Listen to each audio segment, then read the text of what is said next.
Hello student, my self Shyam और आप सभी का मेरे इस प्लेटफॉर्म पे स्वागत है। दोस्तों, आज हम लोग बात करने वाले हैं प्लांट इंट्रोडक्शन यानी कि पादप स्थापन। क्या होता है आपका प्लांट इंट्रोडक्शन? इंट्रोडक्शन के बारे में जान रहे हैं। इंट्रोडक्शन का मतलब होता है आपका कि किसी भी जहाँ से उस प्लांट की यानी कि पादप का उत्पत्ति स्थान है और वहाँ से उस पादप यानी कि प्लांट को ले जा करके नए इन्वायरमेंट में लगाना जहाँ पे वो प्लांट पहले कभी नहीं ग्रो किया गया हो या फिर वो प्रजाति पहले कभी नहीं ग्रो की गई हो, उसी को कहते हैं प्लांट इंट्रोडक्शन। इसको हम लोग एक उदाहरण की सहायता से समझ सकते हैं कि जो आपका प्लांट इंट्रोडक्शन होता है, मान लेते हैं कि कोई भी आपकी ऐसी स्पीसीज है, आलू की एक ऐसी स्पीसीज है जो पहले हिमाचल प्रदेश में ही मतलब पहले से ग्रो होते हुआ आई है। यानी कि कोई आपकी पोटैटो की वैरायटी यानी कि पहले से पोटैटो केवल हिमाचल प्रदेश में ही आपका ग्रो हो रहा था, बट फर्स्ट टाइम अब हम लोग उसको कहाँ पे यूपी में ग्रो करने लगे हैं। यानी कि अब उसको हम लोग यूपी में ग्रो कर रहे हैं, यानी कि उसके उत्पत्ति स्थान से या फिर पहले जहां वो मतलब प्लांट पौधे पाए जा रहे थे वहां से किसी भी नए इन्वायरमेंट में यानी कि यूपी में ग्रो करना, यानी कि लाना उस चीज को, उस प्लांट को, वो स्पीसीज को, क्या कहलाता है आपका इंट्रोडक्शन। ये जो आपकी प्रोसेस हो गई है, इस प्रोसेस को ही दोस्तों कहते हैं इंट्रोडक्शन। ओके, इस प्रोसेस को क्या कहेंगे? इंट्रोडक्शन। ये जो प्रोसेस है वो आपकी दो डिस्ट्रिक्ट के बीच में भी हो सकती है, दो स्टेट के भी बीच हो सकती है और दो देशों के भी बीच में हो सकती है। ओके, देखते हैं। पूर्व स्थापन कह रहा है पौधों का उनके उगने वाले स्थान से, जहां पे वो पहले उग रहे होंगे यानी कि उत्पत्ति स्थान मान लो, एक तरीके से मान लो कि जहां पे उनका उद्गम हुआ है पौधों का, वहां से किसी दूसरे यानी कि नए इन्वायरमेंट में ले जाने की जो आपकी प्रोसेस है, जो आपकी क्रिया है, उस पे वहां पे ले जाने को ही आपका कहा जा रहा है पूर्व स्थापन। ओके, देखते हैं। पौधों का उनके उगने वाले स्थान से यानी कि ग्रोइंग लोकेलिटीज यानी कि लोकेलिटीज एरिया से नए स्थान पे प्रवेश कराना जहां पे वह पहले नहीं उगते थे, यानी कि पहले कभी वो उगे ही नहीं, वो प्रजाति पहले कभी उगी ही नहीं है, वो स्पीसीज पहले कभी उगाई नहीं गई है, उस जगह पे प्रवेश कराने को हम लोग प्लांट इंट्रोडक्शन कहते हैं। ओके, कह रहा है अर्थात एक देश के विभिन्न अनुसंधान केंद्रों से विविध सस्य किस्मों को अथवा नए पौधों को, या फिर जो वैरायटी के बीच भी हम कर सकते हैं कि मान लो गेहूं की लरमा रोजो वैरायटी आपकी पंजाब में ग्रो की जा रही है, अब हम लोग पहले वो कभी यूपी में ग्रो ही नहीं की गई है, अब उस वैरायटी को लरमा योजो को हम लोग यूपी में भी ग्रो कर रहे हैं, फर्स्ट टाइम कर रहे हैं, तो उसी को प्लांट इंट्रोडक्शन कहा जाएगा। ओके, पौधों का उसी देश के दूसरे भाग अथवा देश से दूसरे देश में जहां पहले से वो ना हो ले जाकर के उगाने को ही हम लोग पादप पूर्व स्थापन कहते हैं। मुझे आशा है कि आपको समझ में आ गया होगा। ओके, अब इंग्लिश वाले देख लें।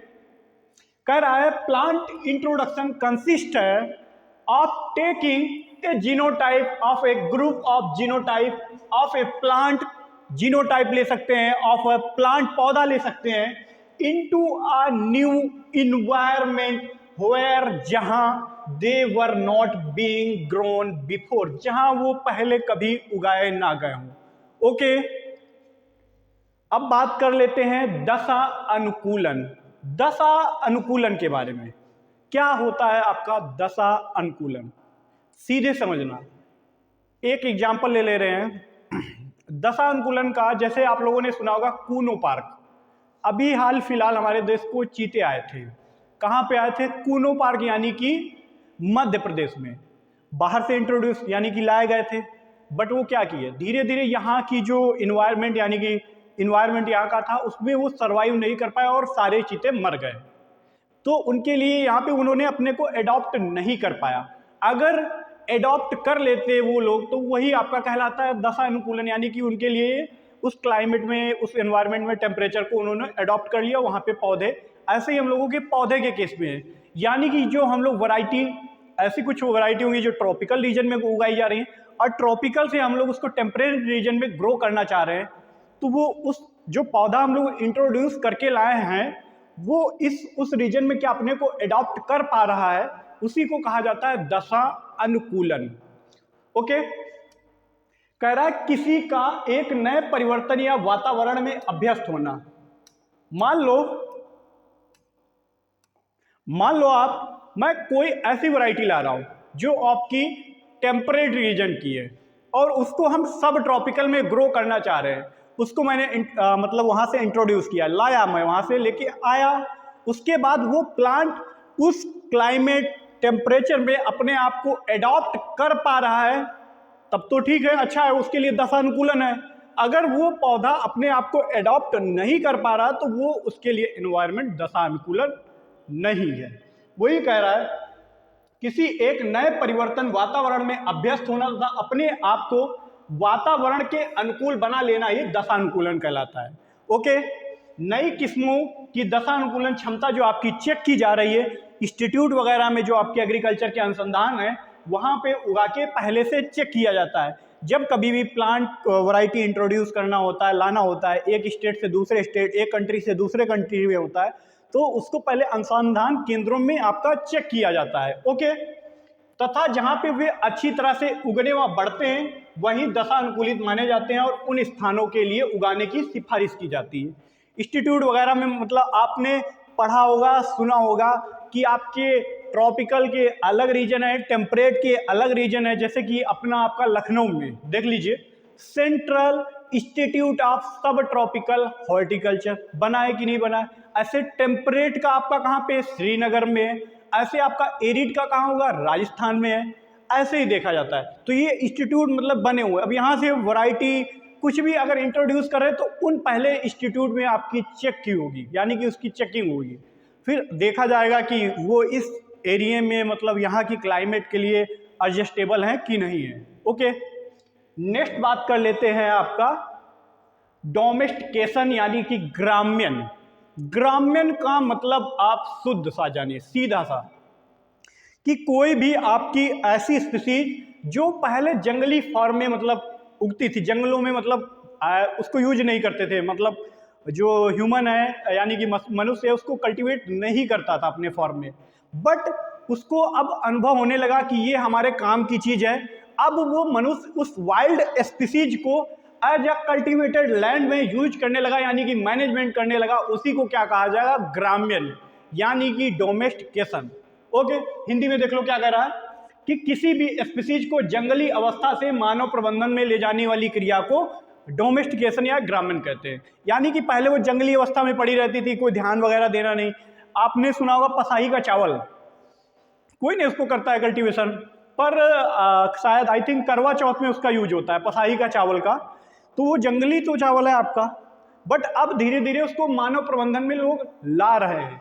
वही कह रहा है किसी भी स्पीसीज को जंगली अवस्था से मानव प्रबंधन में ले जाने की क्रिया को ग्राम्यन कहते हैं। आजकल की सभी कृषिगत फसलें प्रागैतिहासिक मानव द्वारा जंगली पादप स्पीसीज को ग्राम्यन का ही परिणाम है। ओके, शुरू से ही मानव ने अपनी उपयोगिता के आधार पर फसलों का चुनाव करके उनको उगाना प्रारंभ किया है। इन्हीं जंगल आपकी जो स्पीसीज हैं जो अब हम लोग प्रोडक्शन कर रहे हैं, जो भी कर रहे हैं कल्टीवेशन, पहले कहीं ना कहीं जंगली फॉर्म में होंगी। उनको हम लोगों ने धीरे धीरे उसमें क्या सिलेक्शन किया, सुधार किया, धीरे धीरे उसमें सुधार करके वो अच्छी मतलब प्रोडक्शन देने योग्य आपकी हो गई। ओके, जो आपका ग्राम्यन क्या है, आपकी वाइल्ड स्पीसीज से उसको हम एज अ कल्टीवेटेड फॉर्म में मतलब कल्टीवेटेड लैंड में मतलब प्रोडक्शन करने लगे, तो वो आपका कहलाएगा डोमेस्टिकेशन। ओके, अब कह रहा है ऑब्जेक्ट ऑफ इंट्रोडक्शन यानी कि पूर्व स्थापन के उद्देश्य। अगर हम इंट्रोडक्शन ही तो कर रहे हैं, इंट्रोडक्शन का मतलब क्या है, कृषि, वन और उद्योग में सीधा प्रयोग करने के लिए। अपने को एग्रीकल्चर लैंड में अगर जरूरत पड़ रही है कोई भी स्पीसीज वैरायटी, उसको हम लोग इंट्रोड्यूस कर लेते हैं। वन का मतलब कुछ भी जरूरत पड़ रहा है उसको इंट्रोड्यूस कर ले रहे। सौंदर्य के लिए मतलब कुछ आपके प्रोडक्ट ब्यूटीफाई मतलब बनते हैं एग्रीकल्चर से ही रिलेटेड, तो वो क्या है, उसको भी हम लोग इंट्रोड्यूस ही तो कर रहे हैं, एक जगह से दूसरी जगह लगा कर कर रहे हैं, उसका प्रोडक्शन हो रहा है, अपना फायदा ये। नेक्स्ट है बहुत सी फसलों का अनुवांशिक सुधार के लिए, यानी कि अनुवांशिक सुधार जेनेटिक्स में क्या करेक्शन करेगा वो। मान लो कि कोई आपकी ऐसी स्पीसीज है वो अच्छी प्रोडक्शन देने योग्य है, बट उसमें कुछ इंसेक्ट या डिजीज लग जाती है, और जो आपकी दूसरी जो इंट्रोड्यूस करके आप वैरायटी लाए वो उस डिजीज के प्रति रेजिस्टेंस है, तो उनका हम लोग संकरण करा के यानी कि हाइब्रिडाइजेशन करा के शायद उसके लिए हम लोग रोकथाम भी कर सकते हैं ना। ओके, ये हम लोगों का फायदा होता है। और आपका जो पादप पुनर्स्थापन है वो दो प्रकार का होता है, प्राइमरी पुनर्स्थापन एंड सेकेंडरी पुनर्स्थापन, यानी कि primary introduction and secondary introduction. जो आपका प्राइमरी इंट्रोडक्शन है, साफ शब्दों में सुनना, जैसे बोल रहा हूं, मान लो कि मैंने हिमाचल प्रदेश छोड़ो केरला, अब लोग ट्रॉपिकल रीजन की बात कर ले रहे हैं, केरल से आपकी कोई वैरायटी इंट्रोड्यूस की, कहां पे की, आपका कि ये यूपी मान लो, अपने स्टेट यूपी में मैंने इंट्रोड्यूस की, बट ये जैसी आपकी वैरायटी केरल में ग्रो हो रही थी, राइस की मान लो, केरला में जैसी वैरायटी ये ग्रो की जा रही थी, जैसी भी हो रही हो, उसमें कोई भी सिलेक्शन, कोई भी हाइब्रिडाइजेशन कुछ भी नहीं किया गया, जैसे वहां पे जिस फॉर्म में ग्रो की जा रही थी ऐसे ही बिल्कुल सेम हम लोग यूपी में ग्रो करने लगे, तो उसी को क्या कहते हैं, प्राइमरी इंट्रोडक्शन। ओके, समझ में आ गया। नेक्स्ट बात कर लेते हैं सेकेंडरी इंट्रोडक्शन का। सेकेंडरी इंट्रोडक्शन में क्या होता है आपका कि मान लो कोई भी वैरायटी हम लोग इंट्रोड्यूस किए, यानी कि यहां से एक स्टेट से, फर्स्ट स्टेट से हमने वैरायटी उठाई केरला से, अब हमने क्या किया, अपने यहां स्टेट में आई और इंस्टीट्यूट में ही यहां पे क्या हुआ, अपने यहाँ की कोई लोकल ब्रीड स्पीसीज के साथ उसमें क्या करा दिया, क्रॉसिंग करा दिया, यानी का कुछ जीन में हेर फेर यानी कि बदलाव करा दिया। ओके, जब जीन में हेर फेर बदलाव कराने के बाद मैं यहाँ पे अब वैरायटी लॉन्च कर रहा हूँ, कुछ जीन में जेनेटिक मटेरियल चेंज हुआ है, उसके बाद मैं यहाँ पे अब कल्टीवेशन कर रहा हूँ, तो आपका कहलाएगा सेकेंडरी इंट्रोडक्शन। ओके, अब देख लेते हैं नीचे क्या कह रहा है। ये तो कहानी है, उसके चक्कर में मत पड़िए आप लोग। कह रहा है कि अतः इन किस्मों को भारत में बिना किसी परिवर्तन के उगाया जाता है, इसमें कोई भी चेंजेस नहीं होगा, इसके जेनेटिक मटेरियल जैसे वहां पे ग्रो हो रही थी आपका वैसे ही यहाँ पे भी ग्रो होने लगी। उसका क्या है, गेहूं की किस्म ऑस्ट्रेलिया से निकाली गई तथा भारत में उत्तर प्रदेश, पंजाब, हिमाचल प्रदेश की पहाड़ियों में सफलतापूर्वक, जैसे वहां पे ऑस्ट्रेलिया में कल्टीवेशन मतलब किया जा रहा था, एज वेल एज बिल्कुल सेम आपका इंडिया में भी इन स्टेट में किया जा रहा है। जैसे सोनारा 64, लर्मा रोजो, मैक्सिको की आपकी ये किस्म है, बट कुछ समय बाद उत्तर पश्चिमी भारत में बहुत अधिक प्रचलित हुई। जैसी ये आपकी सोनारा 64 और लर्मा रोजो मतलब कहाँ पे, मैक्सिको में ग्रो की जा रही है, बिल्कुल सेम आपकी इंडिया में भी कल्टीवेटेड की जाने लगी। नेक्स्ट है आपका द्वितीय पूर्व स्थापन। बहुत सी फसलों की किस्में जो विदेश से भारत में पूर्व स्थापित की गई हैं तथा उनमें चयन करके, अब क्या इसमें साफ साफ बोल रहा है आपसे, क्या किया गया, उसमें चयन किया गया है, सिलेक्शन किया गया, कुछ उसमें जीन इंट्रोड्यूस यानी कि प्रवेश किए गए हैं, चयन करके नई किस्में निकाली गई हैं। कल्याण सोनालिका जो गेहूं की उन्नतशील, आपकी घना बाजरे की किस्म, पूसा लाल, पूसा सुनहरी, शकरकंद की किस्म, पूसा बरसीम, लोबिया की किस्म और जापानी सफेद, ये आपकी जो किस्म है सिलेक्शन करके, यानी कि विदेशी किस्म जो देसी किस्मों के सुधार के लिए, संकरण के लिए प्रयुक्त की गई, यानी कि जो हमने विदेश से वैरायटी लाए थे और अपनी जो लोकल वैरायटी थी उनके साथ संकरण करा दिया, यानी कि हाइब्रिडाइजेशन, जो नई उत्पत्ति हुई फिर हम लोगों ने उसको लॉन्च किया अपनी फील्ड में, मतलब कल्टीवेट करने लगे। तो ये किसके अंतर्गत आ जाएगा, आपका सेकेंडरी इंट्रोडक्शन के अंतर्गत आ जाएगा। ओके, अब हम लोग इसके लाभ देख लेते हैं। पूर्व स्थापित सामग्रियों में से ऐच्छिक पौधों का चयन करना, जो हम लोग इंट्रोडक्शन कर रहे हैं उसमें से जितने भी अपने को प्लांट जरूरत होंगे उनको ही हम लोग रखेंगे। ओके, संकरण के पितरों के रूप में संकरण एज अ फादर के रूप में हम लोग यूज कर सकते हैं, यानी कि संकरण के पितरों के रूप में, यानी कि जो हम लोग विदेश से वैरायटी मंगाए थे उनके करेक्टर हैं कैपिटल है, और जो हम लोग इंडिया के कर रहे हैं तो ये क्या पेरेंट्स ही तो हुए, ये विदेश की वैरायटी, ये भी आपके पेरेंट्स हुए, और ये आपकी इंडिया की कोई देसी वैरायटी है, लोकल वैरायटी है, वो भी तो पेरेंट्स ही हुए। अब जो दोनों का मैंने संकरण कराया यानी कि क्रॉस कराया, तो इसके करेक्टर क्या मिलेंगे, ए भी मिलेंगे, और कितने होंगे दोनों के करेक्टर, इस वैरायटी में दोनों के कितने करेक्टर होंगे, 50% ही होंगे। ओके, तो इसीलिए कहा गया है संकरण में पितरों के रूप में प्रयोग कर रहे हैं, तो हम लोग इसको पितरों के ही रूप में तो प्रयोग कर रहे हैं। ओके, अब इसके अपने लॉस क्या है, यानी कि हमारे लिए हानिकारक कैसे है। हानिकारक दोस्तों, जैसे कि हम लोग कोई भी वैरायटी कुछ भी मतलब इंट्रोड्यूस करते हैं, कुछ भी लाते हैं कहीं दूसरी जगह से, तो क्या अधिकतर अपने कीट भी आ सकते हैं, इंसेक्ट डिजीज भी आ सकती हैं, और आई हैं, आ सकती नहीं आई हैं, bunchy top of banana, coffee rust, ये बहुत सारी डिजीज भी आई हैं, आपके इंसेक्ट भी आए हैं, आपके वीड भी आए हैं। वीड का सबसे अच्छा जो आपका उदाहरण है वो है आपका, ये है आपका कांग्रेस घास। कांग्रेस घास को कहते हैं पार्थेनियम हिस्टोफोरम। पार्थेनियम हिस्टोफोरम जो है ये पहले आई, मतलब आपकी वैरायटी के साथ आ गए, और ये सबसे ज्यादा मनुष्य के लिए अब मतलब नुकसानदायक हो गई, आपकी दमा नामक बीमारी जो आपकी इससे होती है पार्थेनियम हिस्टोफोरम से। और लांटाना कैमरा, ये पहले हम लोग सजावटी के रूप में लाए थे, बट ये अब हम लोगों के वीड के रूप में हो गया। ऐसे क्या जलकुंभी भी ऐसे सजावट के रूप में आई थी, बट अब ये क्या हो गया, तालाबों को पूरा जलकुंभी घेर लेती है, जिससे मछलियां श्वसन नहीं कर पाती हैं, उससे आपकी अधिकतर मछलियां मर जाती हैं। इसीलिए जिन तालाबों में लोग मछलियां पालते हैं उसकी जलकुंभी सारी हटवा देते हैं कंप्लीटली। और जब जलकुंभी आपकी इंट्रोड्यूस हुई थी तब आपका एज आ सजावटी प्लांट के रूप में इंट्रोड्यूस हुई थी। ऐसे ही आपके इंसेक्ट आ जाते हैं इंट्रोड्यूस होकर के। इंसेक्ट क्या, उनके एग्स वगैरह आ जाते हैं, वो यहाँ पे हैच हो जाते हैं, उनको अच्छा टेम्परेचर मिल जाता है। तो जब हम लोग कोई भी चीज़ इंट्रोड्यूस करते हैं तो इंसेक्ट डिजीज और आपका वीड वगैरह इंट्रोड्यूस होने के चांसेस भी रहते हैं, ये अपने लिए नुकसानदायक है। ओके, अब बात कर लेते हैं कंजर्वेशन यानी कि संरक्षण। ओके, कंजर्वेशन जो होता है, कह रहा है conservation refers to protection. Conservation किसको रिफर्स कर रहा है, प्रोटेक्शन कर रहा है। किसको प्रोटेक्ट कर रहा है, ऑफ जेनेटिक डाइवर्सिटीज, यानी कि जैव विविधता को आपका कंजर्व कर रहा है ऑफ द प्लांट।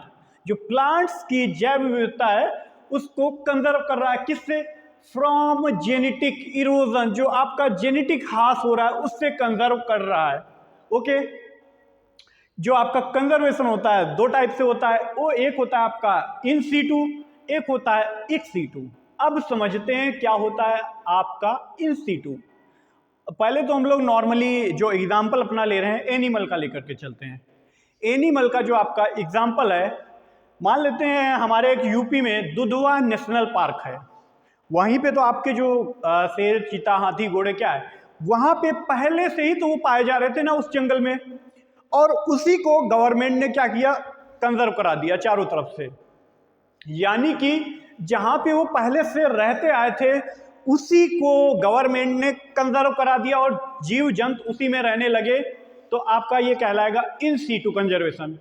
और एनिमल से रिलेटेड एक और एग्जांपल ले रहा हूं मैं, एक होता है आपका एक्स सीटू कंजर्वेशन। आप लोगों ने चिड़ियाघर तो देखा ही होगा। चिड़ियाघर में क्या होता है आपका कि एनिमल वगैरह के लिए आर्टिफिशियल सब कुछ बनाया जाता है ना, तो जब आर्टिफिशियल तरीके से हम लोग मैनेजमेंट कर रहे हैं वो कहा जाता है एक्स सीटू कंजर्वेशन।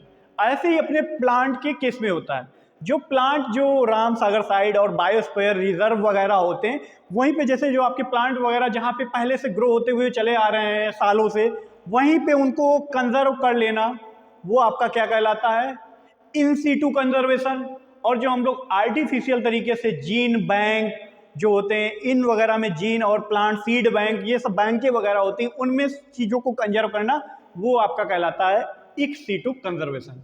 अब देख लेते हैं क्या होता है इन सीटू कंजर्वेशन, क्या होता है in situ conservation. Conservation of germ plasm under natural habitat is refers to the in situ conservation. यानी कि नेचुरली हैबिटेटेड, जहां पे वो लोग पहले से उग रहे हैं और उसी जगह पे कंजर्व करा देना, उनको इन सीटू कंजर्वेशन कहलाता है। बायोस्फीयर रिजर्व आपका Ramsagar site and natural park, ये आपके इन सीटू कंजर्वेशन में आ जाएंगे। ओके, नेक्स्ट आ जाता है ex situ conservation. It refers to the preservation of germ plasm in gene bank. हम लोग आर्टिफिशियल तरीके से जो जीन बैंक वगैरह बनाए रहते हैं उनमें कंजर्व कराना प्लांट्स को, वो कहलाता है आपका ex situ. This is the most practical method of the germ plasm conservation. Okay, आप लोगों ने सुना होगा NBPGR, national bureau of plant genetic resource. ये आपका कहाँ पे लोकेटेड है? न्यू दिल्ली। ओके, आगे चलते हैं। अब बात कर लेते हैं classification of seed storage. Classification storage के आधार पे सीड का जो क्लासिफिकेशन हुआ, आप लोगों ने पढ़ा होगा ऑर्थोडॉक्स सीड और पढ़ा होगा रिकैल्सिट्रेंट सीड। ऑर्थोडॉक्स सीड जो होता है उनको हम लोग लेस देन 12% मॉइस्चर पे ही स्टोरेज करते हैं। ऑर्थोडॉक्स सीड के अंतर्गत cereals, oil and pulses crop आती है। ओके, जबकि रिकैल्सिट्रेंट सीड के अंतर्गत आपका प्लांटेशन क्रॉप आती है। देख लेते हैं, seed which can be dry to low moisture content and storage at low temperature without losing their viability is known as orthodox seed। आप लोग लिख लीजिए, जो आपका सीरियल्स है, सीरियल्स को लेस देन 12% मॉइस्चर पे संरक्षित करते हैं, जबकि पल्स को 8% मॉइस्चर पे संरक्षित करके रखते हैं। नेक्स्ट है आपका ऑयल, ऑयल को 6% मॉइस्चर पे संरक्षित करके रखते हैं। इसके जो एग्जाम्पल हैं rice, castor, beetroot, papaya, chickpea, soybean, cotton, sunflower, ये आपके ऑर्थोडॉक्स के हो गए।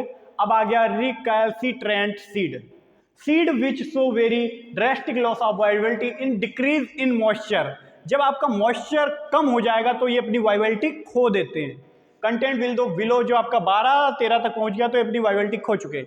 इनका मॉइस्चर 12 क्या 20 से आई थिंक ऊपर रहना चाहिए। Okay, are known as recalcitrant seed. इसमें क्या है, cocoa, coconut, jackfruit, mango and jamun. मैंने आपको बताया रिकैल्सिट्रेंट में आपका प्लांटेशन क्रॉप आएगी। दोस्तों, आज का लेक्चर आपका यहीं पे समाप्त होता है। मिलते हैं हम आप लोगों से नेक्स्ट लेक्चर में। जय हिंद, जय भारत।